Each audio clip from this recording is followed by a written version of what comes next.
제가 우리 교단 그 세계 선교부장 직책을 맡고 있을 때에 체코에 있는 그 프라 한인교회 집회를 하고 한 김에 이제 독일에 있는 제 딸을 좀 오라 그래서 같이 만나가지고 헝가리 부다페스트를 간 적이 있습니다. 그때 안내를 우리 교단 선교사가 또 나와서 안내를 하고 저 선교 이야기를 듣고 그다 하루는 그 단위무강에 있는 그 배를 둘이 탔어요. 그날도 밤입니다. 밤에 타고 그 부다페스트 그 야경을 쭉 보면서 이제 선교사와 함께 대화를 나누고 그리고 이제 갔던 적이 있어요. 물론 그때도 뭐 배 안에는 구명정이라든가 구명조끼가 없었습니다. 지난 주간에 참 엄청난 사건이 우리 한국의 관광객들이 그렇게 많은 인원이 희생을 당하고 하는 뉴스를 접하면서 나도 몇 년 전에 저기 가서 저 배를, 그 배는 아니지만 유사한 그 유람선을 타고 저 강변을 쭉 이렇게 돌았던 적이 있었는데 이제 좀 새로운 마음으로 이제 그 광경을 뉴스를 접했습니다.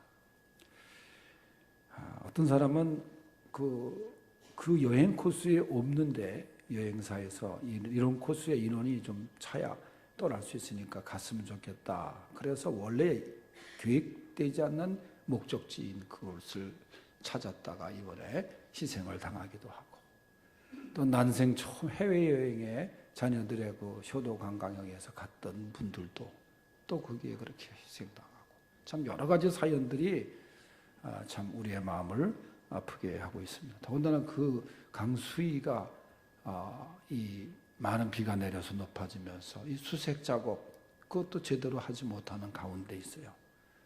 참 나라가 여러 가지로 어려운 때 그런 소식이 또 들리고 하니까 참 너무나 가슴이 아프고 그저 우리가 그들의 가족을 위해서 기도하고 또 그 영혼들을 위해서도 하나님 앞에 기도해야 될 줄로 압니다. 지금은 사라졌지만은 옛날 제가 어렸을 때 이렇게 버스를 타면은 그 운전기사 앞에 조그만 액자가 이렇게 걸려 있었어요.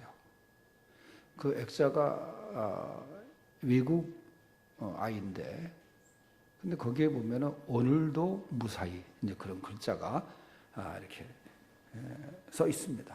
아마 운전을 하는 기사 입장에서는 오늘도 정말 무사히 운전을 하고 아마 기도하는 마음으로 그 사람이 아마 대부분의 사람들은 그 액자의 아이가 오늘 본문에 나오는 사무엘인지도 모르고 그래서 기도하는 모습이 아름답고 예쁘고 그래서 거기에 그냥 오늘도 무사히 글자를 집어넣은 액자를 달고 다닌 것 같아요. 이 사무엘이라는 사람이 이렇게 어릴 때부터 하나님 앞에 기도하고 성전에서 자라면서 그랬어요. 그러니까 사무엘은 기도가 몸에 밴 사람입니다. 그래서 사무엘상 12장 23절에 보면 사무엘이 이런 얘기를 해요. 나는 너희를 위하여 기도하기를 쉬는 죄를 여호와 앞에 결단코 범하지 아니했다.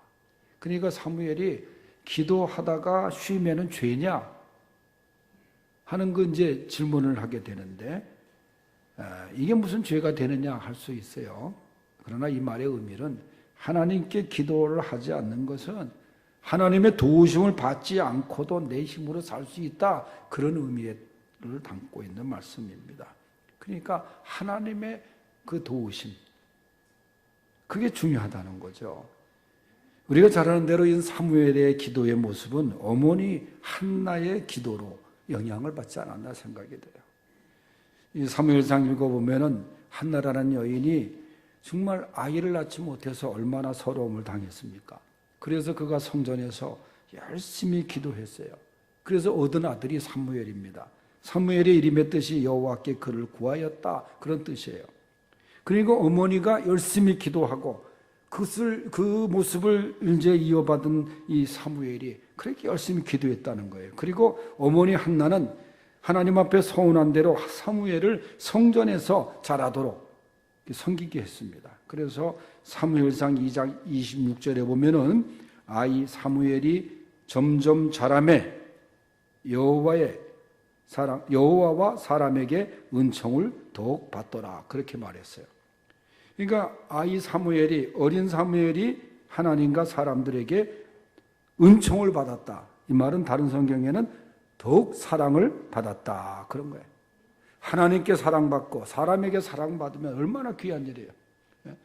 그런데 하나님께 사랑받지 못하고 사람에게만 사랑받으면 그건 사실 의미 없는 거예요.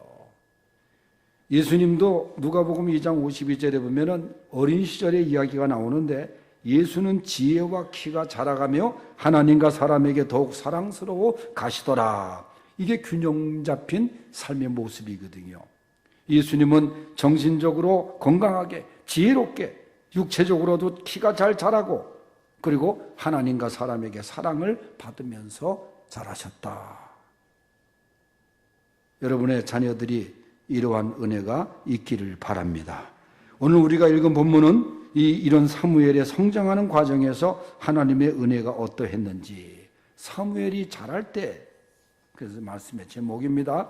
첫째, 하나님이 함께 하셨습니다. 본문 19절을 다시 한번 읽어보겠어요. 시작. 사무엘이 자라매 여호와께서 그와 함께 계셔서 그의 말이 하나도 땅에 떨어지지 않게 하시니. 아멘. 사무엘이 자라가면서 하나님이 그와 함께 계셨다. 그래서 그의 말이 하나도 땅에 떨어지지 않았다. 여러분, 하나님이 함께 하시는 사람 승리할 줄로 믿습니다. 강한 자가 함께 할 때도 얼마나 힘이 돼요. 지금 미국과 중국이 무역 전쟁을 선포한 가운데 세계 경제가 흔들리고 있어요. 이 두 나라 사이에 낀 우리나라는 눈치를 보면서 얼마나 불쌍하기도 하고, 일본은 약삭빠르게 말해줘, 저 아베가 그 트럼프를 3박 4일 동안 불러다가 온갖 것으로 잘 대접을 하고, 그러면서 이 트럼프가 1시간이면 날아올 텐데 우리나라는 오지도 않고, 우리가 오라고 그랬댔는데 오지도 않고 그냥 갔어요, 미국으로. 이 강대국의 이 틈바구니에서, 이 힘 있는 나라 틈바구니에서 말이죠, 중국이 우리를 압력하기 시작하잖아요. 이게 힘 있는 국가가 이렇게 세계를 지금 움직이고 있어요. 그런데 사실 그것도 한계가 있는 겁니다.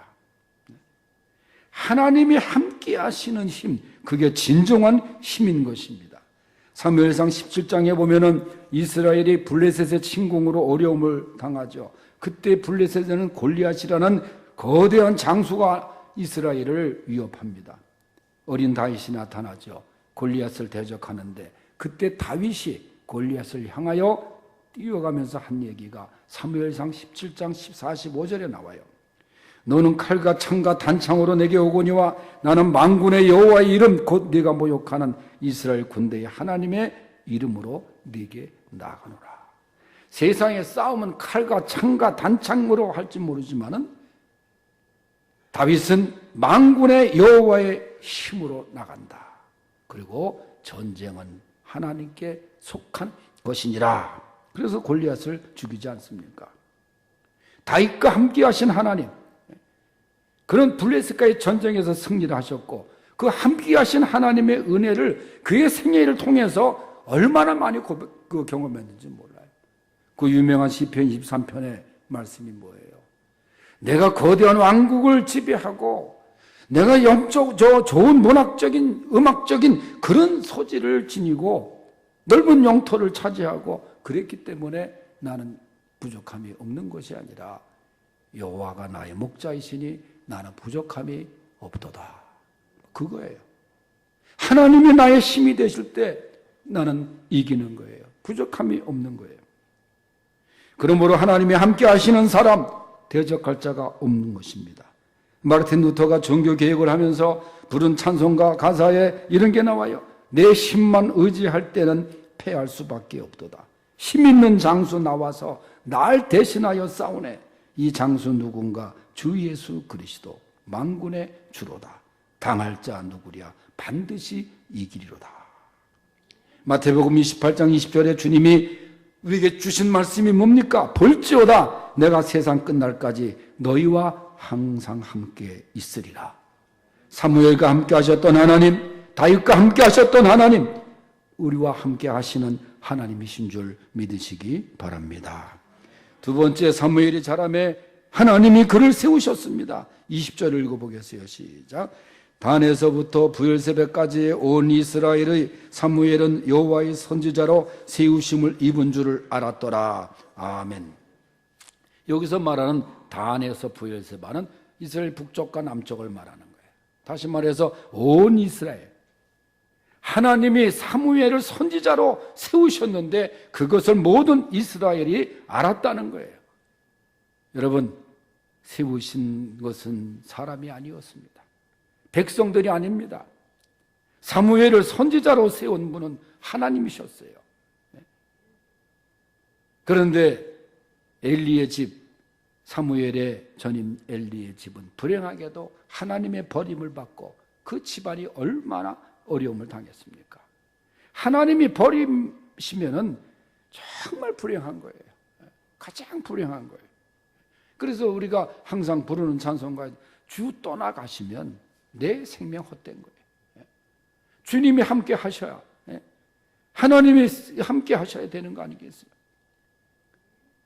여러분, 세상에서도 아주 좋은 일에 세움을 받고 얼마나 그게 영광이겠어요. 이 문재인 정부에서 초대 국방부 장관을 했던 사람이 여기 살아요. 수지에. 그런데 그때 국방부 장관에 임명됐다고 하니까 이 사람이 너무 좋아가지고 얼마나 영광이겠어요.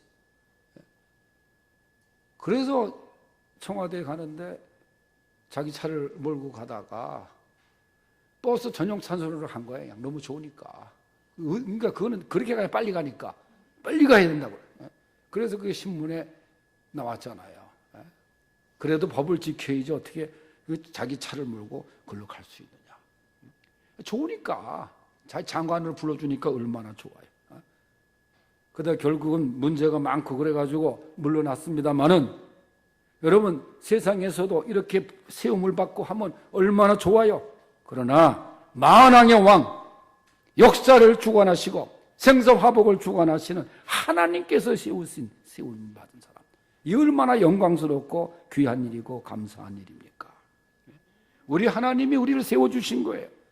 성도로 우리를 세워주시고, 직분도 그렇습니다. 장로로, 권사로, 집사로 다 세워주신 것은 하나님이 세워주신 거예요. 그 세상의 어느 부름보다도, 어느 직책보다도 영광스러운 것이 아니겠습니까? 여기에 자부심과 긍지를 가져야 되는 거예요. 사무엘을 세워주신 하나님, 오늘 우리들을 세워주신 것을 믿고 감사로 나갈 수 있기를 바랍니다. 그 다음에 세 번째는 사무엘이 자라매 여호와께서 그에게 말씀하셨습니다. 21절 말씀 다 같이 시작. 여호와께서 실로에서 다시 나타나시되 여호와께서 실로에서 여호와의 말씀으로 사무엘에게 자기를 나타내시니라. 아멘. 하나님이 사무엘에게 나타나셨는데 오늘 말씀에 보니까 말씀으로 나타나셨다. 다시 말해서 말씀으로 계시하셨다는 거예요. 하나님은 하나님 자신을 우리에게 보여주시는데 보여주시는 방법이 뭐냐? 말씀으로 보여주셨다니까. 말씀으로. 그래서 우리가 뭐 하나님을 보려고 경험하려고 뭐 어떤 신비한 은사를 기대하지 마세요. 하나님께서 하나님을 보여주시는 가장 귀한 계시의 말씀을 우리에게 주셨는데 뭘 잠깐만 보려 그런 사람이 있어요. 옛날에 지금 계룡대 우리 육해공군 사령부가 본부가 가 있는 그곳에 그 계룡산에 70년대 60년대 그렇지만은 뭐가 그렇게 많았냐면은 사이비 교주들이 그렇게 많았어요. 계룡산에.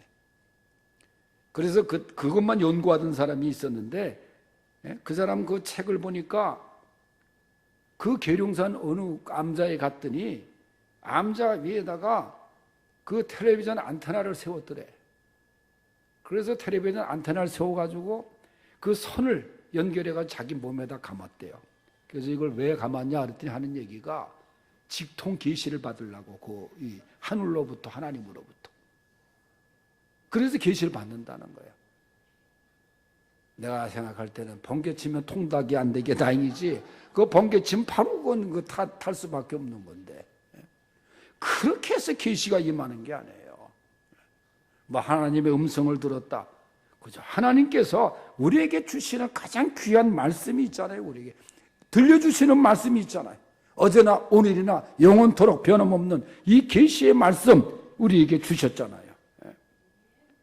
여러분, 물론 은사도 귀합니다. 그렇지만 그보다 중요한 것은 하나님의 말씀이에요. 하나님의 말씀을 잃지도 않고 은사만을 추구하는 것은 그건 바람직한 게 아니에요. 근데 오늘 말씀해 보니까 사무엘이 하나님이 그에게 다시 나타나시되, 이거 하나님이 항상 사무엘아, 하나님이 불러주시는 거예요. 그때 말씀하옵소서. 여러분, 사무엘상 이 말씀에 이 본문 앞에 있는 3장 10절 말씀, 10절을 한번 보겠어요. 10절 다 같이 한번 읽어보겠어요. 10절 다 같이 읽겠습니다. 시작. 여호와께서 임하여 서서 전과 같이 사무엘아 사무엘아 부르시는지라. 사무엘이 이르되 말씀하옵소서, 주의 종이 듣겠나이다 하니. 아멘. 그러니까 사무엘은 항상 하나님이 부르시면 예, 제가 여기 있나이다. 저는 이것을 하나님 가까이, 하나님의 옛날 설교에 한번 한 것 중에 하나님의 위수지역이라고 생각해. 위수지역이 뭐예요? 군대 갔다 온 사람들은 알지만은 군대에서 외박 나갈 때 그 이상 벗어나지 않는 구역이 있어요. 왜냐하면 비상사태가 나면 빨리 복귀해야 되기 때문에. 제가 의정부에서 군대 생활했는데 의정부 밖을 벗어날 수가 없어요. 외박 때는. 서울 나와도 그거 걸리게 돼 있어요, 군법에. 그래서 몰래 도봉산 넘어서 오는 경우도 있고 그런데 그게 위수지역이거든. 그래서 하나님의 위수지역이라는 게 뭐야? 야, 누구누구야 부를 때 멀리 가 있으면 안 되잖아. 들을 수가 없잖아. 그저 하나님 가까이, 하나님 제가 여기 있습니다. 말씀하옵소서. 하나님이 부르실 때 말씀하옵소서. 하나님 가까이. 오늘 사무엘아 그러니까 사무엘이 예 말씀하옵소서, 제가 듣겠나이다. 항상 하나님 말씀을 들을 준비가 되어 있었던 이 사무엘. 아브라함도 그렇지 않았어요? 아브라함아, 그럼 제가 여기 있나이다. 그러니까 하나님과 말씀을 듣고 하나님 말씀을 듣고 제단 쌓고 말이죠. 그러니까 하나님 말씀을 들으며 살았던 이 사무엘. 세상의 말에 더 귀를 기울이지 않는가 생각해 볼 수 있길 바랍니다. 때로 세상의 말이 그럴듯해도 여러분, 하나님 말씀을 놓치면 안 됩니다. 창세기에 보면은 세상에 죄악이 가득할 때 하나님이 홍수의 심판을 하십니다. 그때 노아와 그의 가족만이 구원을 받을 수 있었던 것이 뭐예요? 세상 사람들은 하나님의 말씀에 귀담아 듣지 않았어요. 홍수로 멸하리라 귀담아 듣지 않았어요. 노아는 산꼭대기에다 배를 지라는 하나님의 말씀에, 세상 말은 강가 바닷가에다 배를 짓는데 하나님은 산꼭대기에다 배를 지라는 거예요. 세상 사람들이 비난해도 묵묵하게 하나님 말씀을 믿고 순종해서 그가 구원을 받지 않았습니까? 말씀하시는 여호와, 그 말씀하시는 여호와 앞에 예, 제가 듣겠나이다. 그 말씀을 붙들고 말씀을 사랑하고 말씀을 지키고 순종하며 살아가는 귀한 성도들이 되시기를 축원합니다.